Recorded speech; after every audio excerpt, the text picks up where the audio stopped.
Magandang araw po. Ako po si Virginia Miranda. Ako po ang ina ni Jenaline Miranda, isa pong dialysis patient na 3 taon na pong nagdadialysis sa HSI.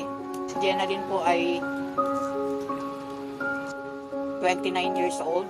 Siya po ay nag-umpisang magdialysis sa HSI noong September 22, 2020 hanggang ngayon po. Si Jenaline po ay isang batang mabait, matulungin sa magulang. Noon po ayaw niyang mag-dialysis kasi siya po ang nagpapagamot sa ama niya.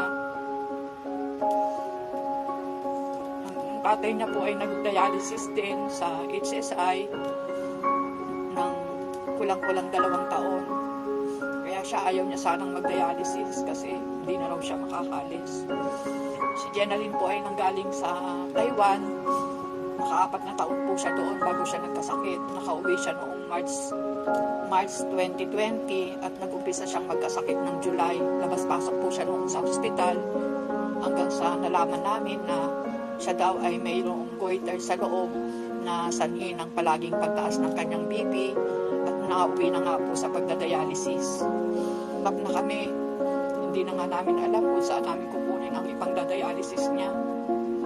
Salamat po sa mga nurses at staff po ng HSI kasi madalas po pag walang pang-dialysis si Jen, may sumasagot ng pang-OB niya.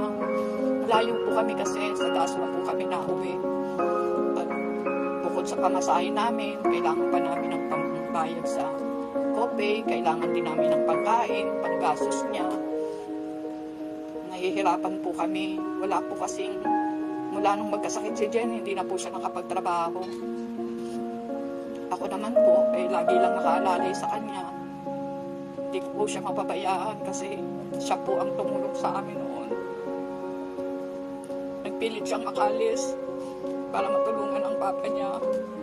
Kaya lang sa samaang palad, siya naman po ang nagkasakit.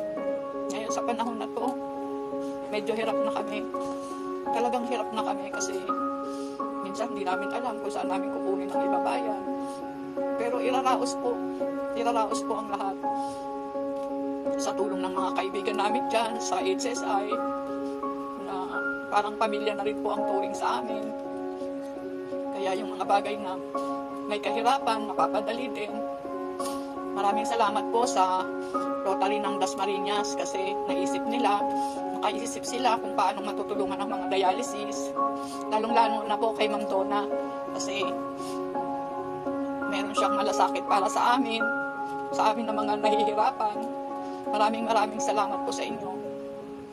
Sa mga taong tumutulong na ang turing sa amin na mga na pamilya na, marami pong salamat.